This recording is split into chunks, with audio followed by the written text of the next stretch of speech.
President Volodymyr Zelensky, good to have you here in Manila. Thanks so much. All right. How is your very short visit here in the Philippines, and how important is this visit for you? First of all, it's very important. It's not about the time. It's a pity that I spent not too much time here. It's my first visit to Philippines, to Manila, and I couldn't see your wonderful country. I saw just people. People are very warm in the hotel and in the palace and in the streets. I saw him. They're just smiling, and yes, but the important visit because we are preparing in such tough period, in the period of war in Ukraine.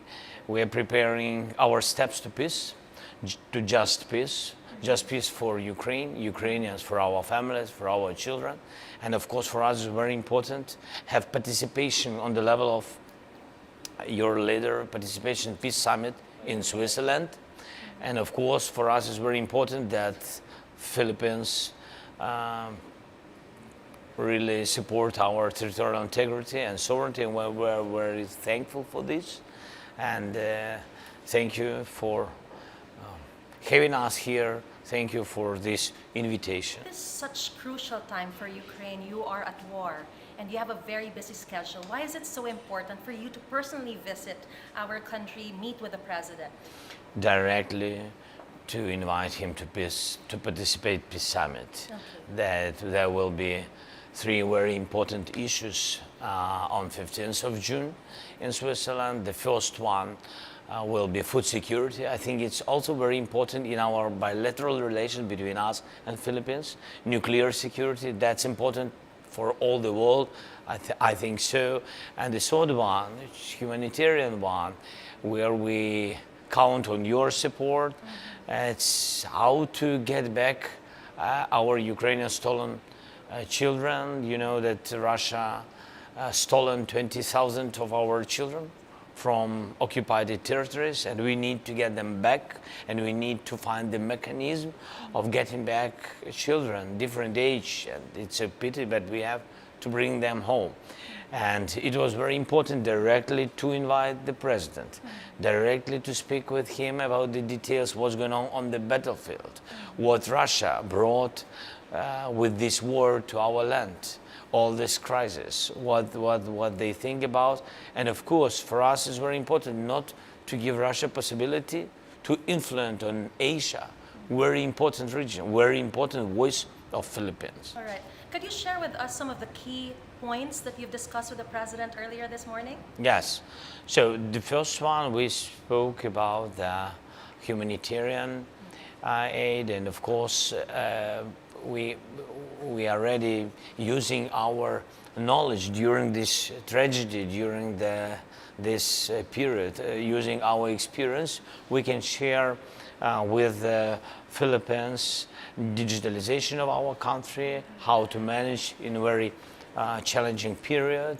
We can share our cybersecurity experience, because we've been, attacked by Russians a lot of time, hundreds of times, thousands, and really we managed all this, we solved these problems. And from the Philippines, we are very happy to, the president gave me a signal that you're ready to help us with the medicine, especially mental health and psychological challenges.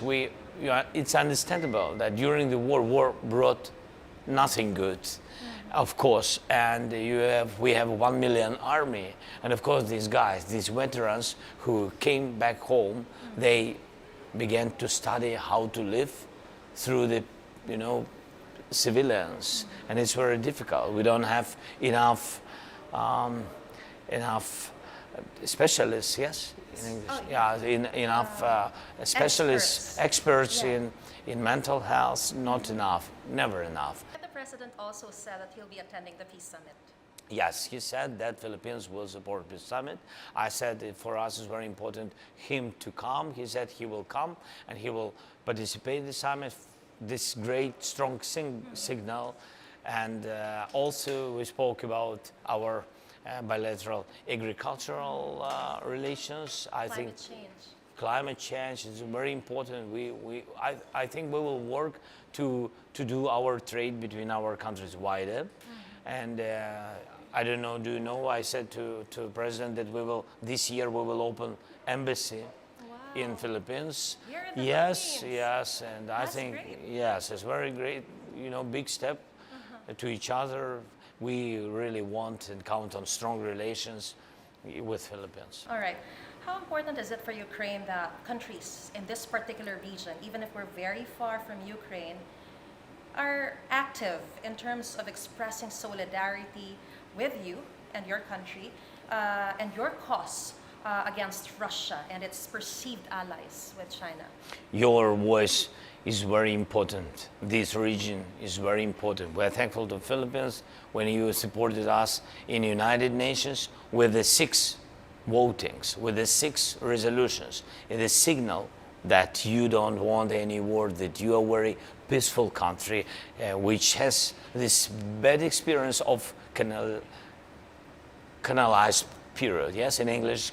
Yes, of the colonial period in the past. Yes. So that you understand, nobody wants to have such history coming back. And that's why we have to hold the situation, and we have to be together with very strong and clean position that nobody can occupy your territory. Do you see parallels in Ukraine's experience with Russia and the challenges that the Philippines is currently facing now in the West Philippine Sea, especially with the harassments being done by China? I think that there are a lot of similar things and a lot of challenges. That's why we spoke with the president that now we need unity, because if Ukraine fallen down, if Russia will occupy us totally, this war, we will see this war in other continents. And it can be in your direction, in your region. And it's a big tragedy, a lot of casualties. So we have to be in unity, not to give Russia to occupy Ukraine, not to give them any possibility to win in this unprovoked war. And that will be the signal. If Ukraine will stay strong with the unity, with the diplomacy, with the unity in diplomacy of different countries in different regions, if we will stay strong, it means that it will give very important signal to other countries, not to try even to think how to occupy it, other independent countries.